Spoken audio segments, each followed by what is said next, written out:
ഓം നമോ നാരായണായ. ഓം നമോ നാരായണായ. ഓം നമോ നാരായണായ. ഓം നമോ നാരായണായ. ഓം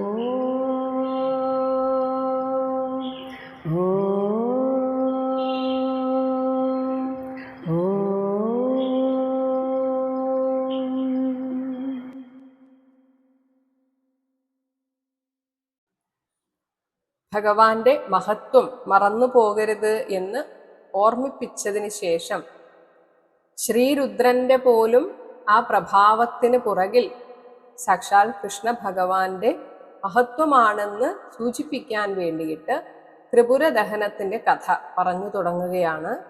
51-ാമത്തെ ശ്ലോകം. സയേഷ ഭഗവാൻ രാജൻ വ്യതനോത് വിഹതം യശഃ പുരാ രുദ്രസ്യ ദേവസ്യ മയേന അനന്തമായിന.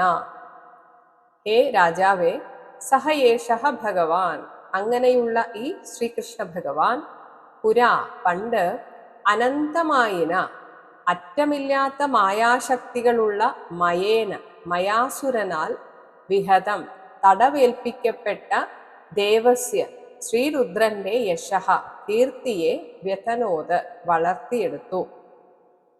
ഒരിക്കൽ ആ മയാസുരൻ ശ്രീരുദ്രന്റെ കീർത്തിയെ നശിപ്പിച്ചു എന്ന് പറയുകയാണ്. അപ്പോൾ അതിൻ്റെ ആ കഥ തുടരുന്നു. രാജ ഉവാച, യുധിഷ്ഠിരൻ ചോദിച്ചു. 52-ാമത്തെ ശ്ലോകം. കസ്മിൻ കർമ്മണി ദേവസ്യ മയഃ അഹൻ ജഗദീശിതുഃ യഥാച ഉപചിതാ കീർത്തിഃ കൃഷ്ണേന അനേന കഥ്യതാം.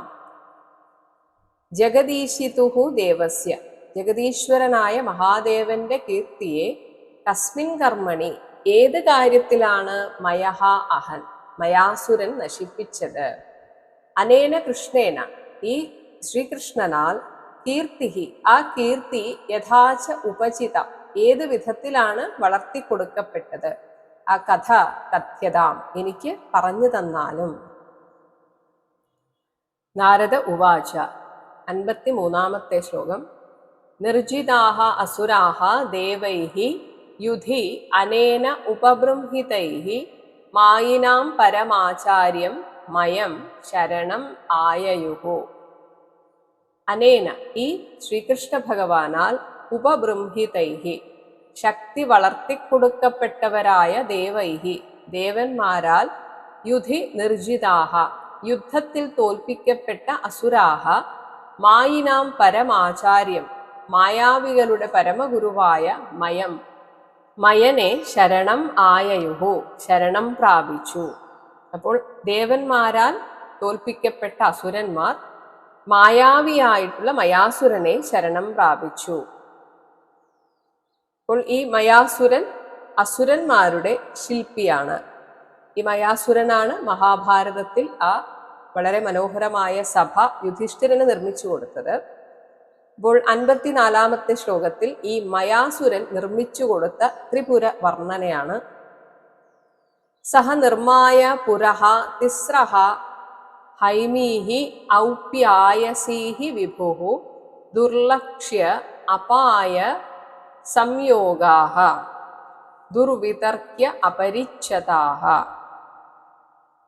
വിഭുഃ സഹ, അങ്ങനെ സമർത്ഥനായ അവൻ, ഹൈമീ ഔപ്യായസീഹി സ്വർണം, വെള്ളി, ഇരുമ്പ് എന്നിവ കൊണ്ടുള്ള തിസ്രഹ 3 പുരഃ വ്യോമയാന നഗരങ്ങൾ, അതായത് ആകാശത്തുകൂടെ പറന്നു നടക്കുന്ന 3 നഗരങ്ങൾ, അതാണ് ത്രിപുരം.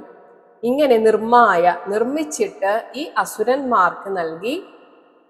ഇവ ഈ 3 നഗരങ്ങളും ദുർലക്ഷ്യ അപായ സംയോഗാഹ, ഈ നഗരങ്ങൾ എപ്പോൾ വരും എപ്പോൾ പോകും എന്ന് കാണാൻ സാധിക്കില്ല. ദുർവിതർക്യ പരിച്ഛദാഹ, ഇതിനുള്ളിൽ എന്തൊക്കെയാണ് ഉള്ളത് എന്ന് ഊഹിക്കാൻ പോലും കഴിയാത്ത ഉപകരണങ്ങളോടും കൂടിയവയായിരുന്നു. 55-ാമത്തെ ശ്ലോകം.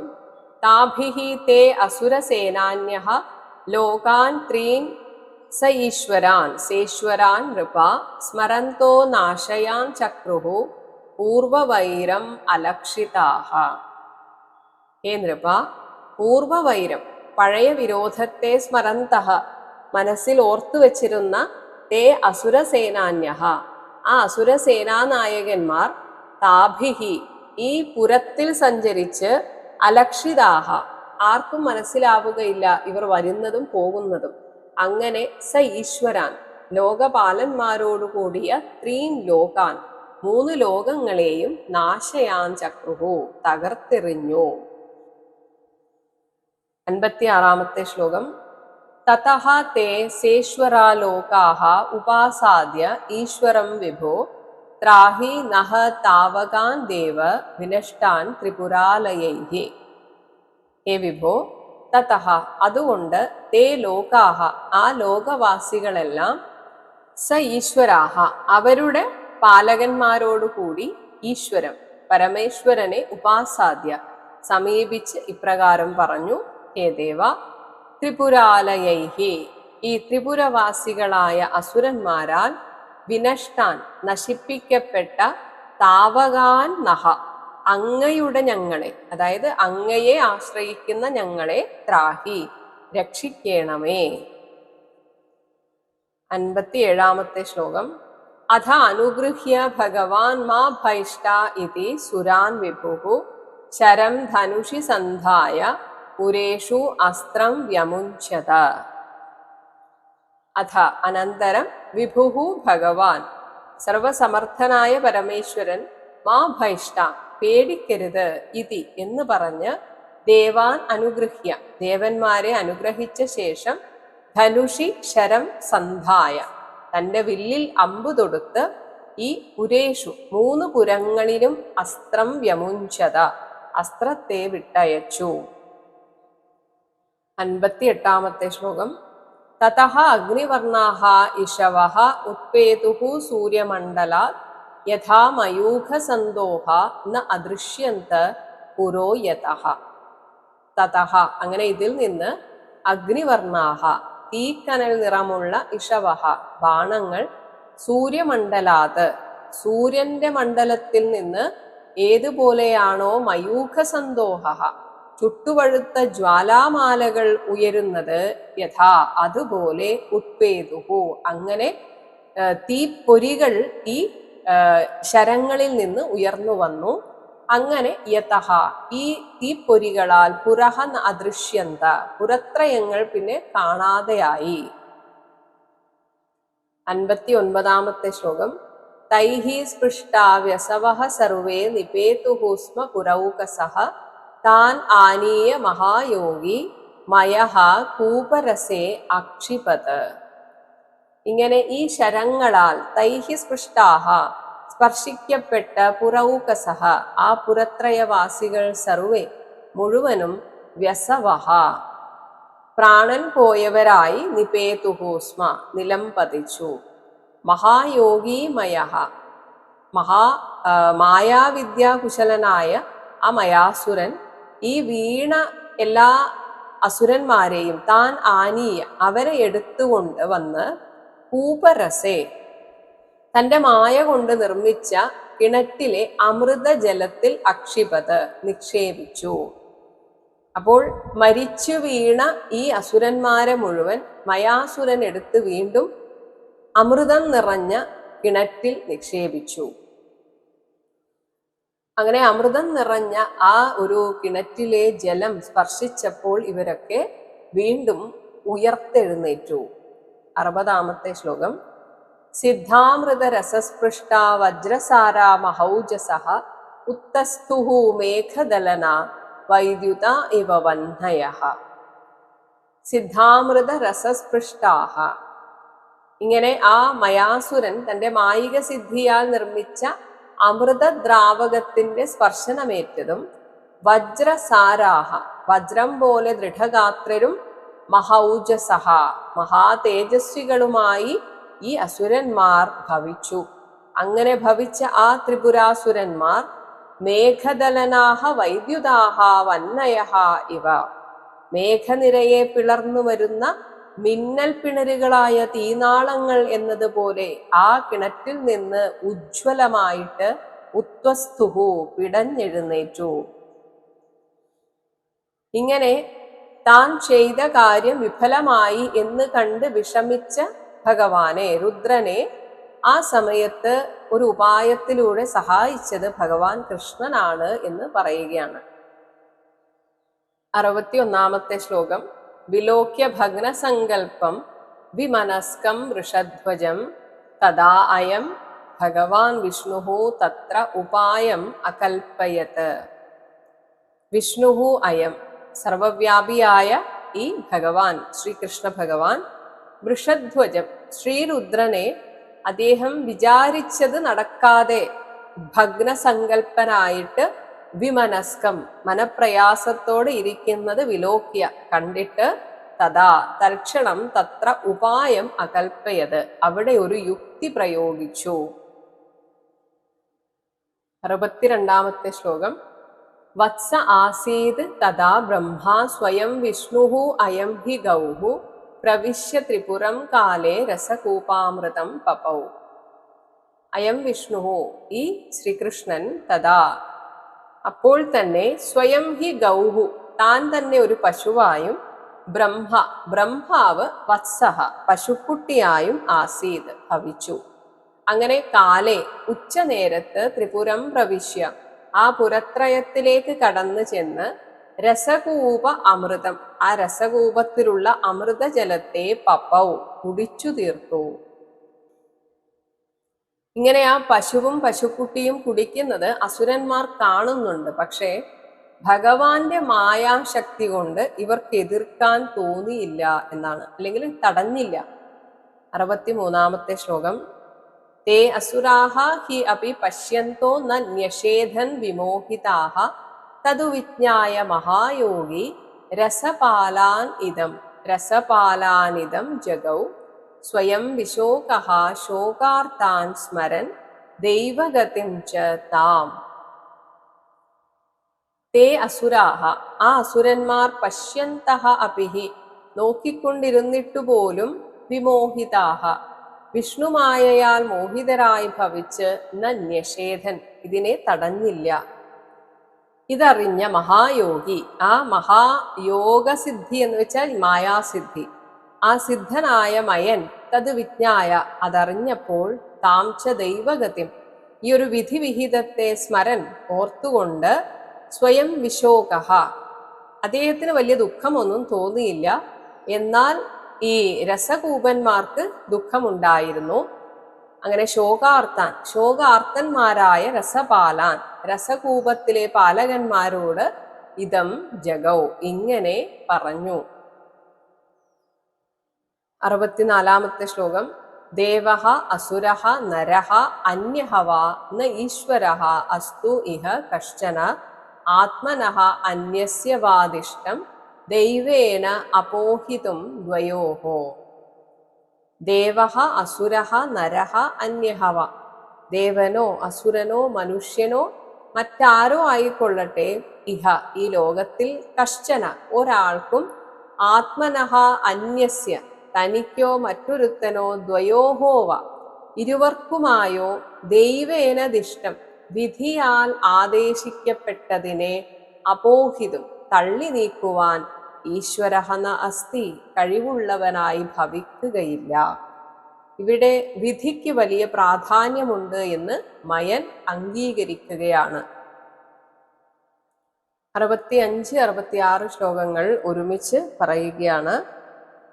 അഥ അസൗ ശക്തിഭിഃ സ്വാഭിഃ ശംഭോഃ പ്രാധാനികം യഥാ ധർമ്മജ്ഞാന വിരക്ത്യർദ്ധി തപോവിദ്യാ ക്രിയാദിഭിഃ രഥം സൂതം ധ്വജം വാഹാൻ ധനുർവർമ്മ ശരാദി യത്. അഥ, പിന്നീട്, അസൗ, ശ്രീകൃഷ്ണ ഭഗവാൻ, ശംഭോഹോ, ശ്രീരുദ്രനു വേണ്ടി, സ്വാഭിഹി ശക്തിഭിഹി, തൻ്റെ ശക്തികളായ ധർമ്മജ്ഞാന വിരക്തി ഋദ്ധി തപോവിദ്യ ക്രിയാദിഭിഹി, ധർമ്മം, ജ്ഞാനം, വൈരാഗ്യം, ഐശ്വര്യം, തപസ്, വിദ്യ, ക്രിയ മുതലായവ കൊണ്ട് രഥം, തേരിനെയും, സൂതം, സാരഥിയെയും, ധ്വജം, കൊടിമരത്തെയും, വാഹാൻ, തേർകുതിരകളെയും, ധനുഹു, വർമ്മ, ചാപത്തെയും കവചത്തെയും, ശരാദി, ശരം മുതലായതിനെയും, യത് പ്രാധാനികം വ്യഥാത്. ഇങ്ങനെയുള്ള യുദ്ധോപകരണത്തെ ഭഗവാൻ ഏർപ്പെടുത്തി കൊടുത്തു എന്നാണ്. 67 ശ്ലോകം.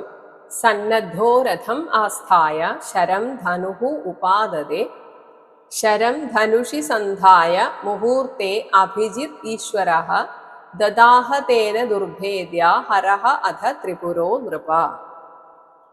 ഹേ നൃപ, സന്നദ്ധഃ ഈശ്വരഃ, അങ്ങനെ പടക്കോ പണിഞ്ഞ മഹാദേവൻ രഥമാസ്ഥായ ഭഗവാൻ കൊടുത്ത തേരിൽ കയറി ശരം ധനുഃ ഉപാദതേ അമ്പും വില്ലും എടുത്തു. അഥ അനന്തരം അഭിജിത്ത് എന്ന മുഹൂർത്തെ, മധ്യാഹ്നത്തിലെ ഒരു വിശേഷപ്പെട്ട മുഹൂർത്തമാണ് അഭിജിത്ത്.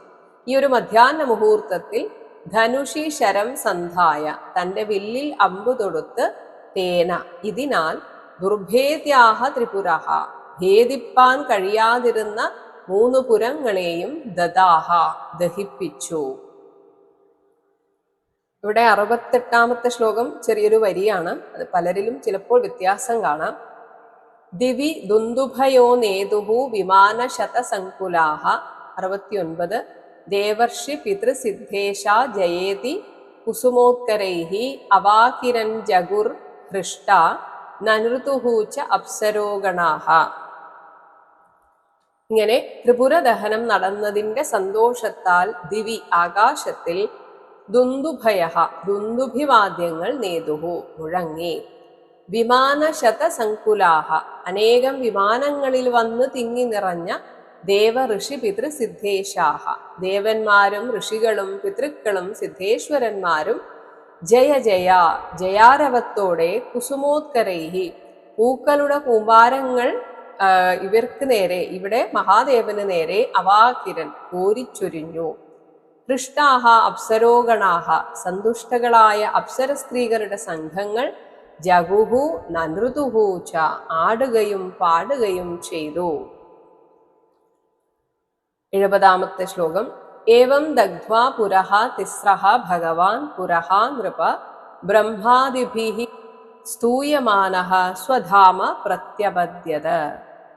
ഹേ നൃപ, ഭഗവാൻ ശ്രീ മഹാദേവൻ ഏവം ഇപ്രകാരം തിസ്രഃ പുരഃ ദഗ്ധ്വാ 3 പുരങ്ങളെയും ദഹിപ്പിച്ച് പുരഃ ത്രിപുരാന്തകൻ എന്ന കീർത്തി നേടി.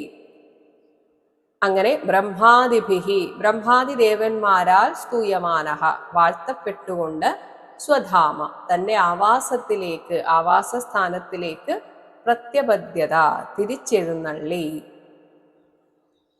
71 ശ്ലോകം. ഏവം വിധാനി അസ്യ ഹരേഃ സ്വമായയാ വിഡംബമാനസ്യ നൃലോകം ആത്മനഃ വീര്യാണി ഗീതാനി ഋഷിഭിഃ ജഗദ്ഗുരോഃ ലോകാൻ പുനാനാനി അപരം വദാമി കിം. ആത്മനഃ പരമാത്മാവും ജഗദ്ഗുരോഃ അഖില ലോകഗുരുവും സ്വമായയാ നൃലോകം ആത്മമായയാൽ ഈ നരലോകത്തെ, അതായത് മനുഷ്യരെ വിഡംബയതഃ അനുകരിച്ചു കൊണ്ടിരിക്കുന്നവരും ആയ അവരെപ്പോലെയാണെന്ന് തോന്നിപ്പിക്കുന്ന രീതിയിൽ ഇവിടെ ലീലകളാടുന്ന അസ്യ ഹരേഹേ ഈ ശ്രീകൃഷ്ണ ഭഗവാന്റെ ലോകാൻ പുനാനാനി ലോകങ്ങളെ ശുദ്ധീകരിക്കുന്ന ഏവം വിധാനി വീര്യാണി ഇത്തരത്തിലുള്ള വീരകൃത്യങ്ങൾ ഋഷിഭിഃ ഗീതാനി ഋഷിമാരാൽ ഗാനം ചെയ്യപ്പെട്ടവയാണ്. ഇനി വീണ്ടും നാരദ മഹർഷി ചോദിക്കുകയാണ്, ഞാൻ ഇത്രയും പറഞ്ഞു തന്നു, അപരം കിം വദാമി, ഇനി വേറെ എന്തെങ്കിലും അറിയേണ്ടതുണ്ടോ, ഞാൻ എന്താണ് ഇനി പറഞ്ഞു തരേണ്ടത് എന്ന നാരദ മഹർഷിയുടെ ചോദ്യത്തോടുകൂടിയാണ് 7ാമത്തെ സ്കന്ധത്തിലെ ത്രിപുര വിജയം എന്ന് പേരുള്ള ഈ 10ാമത്തെ അധ്യായം അവസാനിക്കുന്നത്. ഇതി ശ്രീമദ് ഭാഗവതേ മഹാപുരാണേ പാരമഹംസ്യാം സംഹിതായാം 7മസ്കന്ധേ യുധിഷ്ഠിര നാരദ സംവാദേ ത്രിപുര വിജയോ നാമ 10മോ അധ്യായഃ. സർവത്ര ഗോവിന്ദ നാമ സങ്കീർത്തനം ഗോവിന്ദ ഗോവിന്ദ. ഹരേ രാമ ഹരേ രാമ ഹരേ രാമ രാമ ഹരേ കൃഷ്ണ ഹരേ കൃഷ്ണ ഹരേ കൃഷ്ണ കൃഷ്ണ ഹരേ രാമ ഹരേ രാമ ഹരേ രാമ രാമ ഹരേ കൃഷ്ണ ഹരേ കൃഷ്ണ ഹരേ കൃഷ്ണ കൃഷ്ണ ഹരേ രാമ രാമ ഹരേ കൃഷ്ണ കൃഷ്ണ ഹരേ രാമ രാമ ഹരേ കൃഷ്ണ കൃഷ്ണ.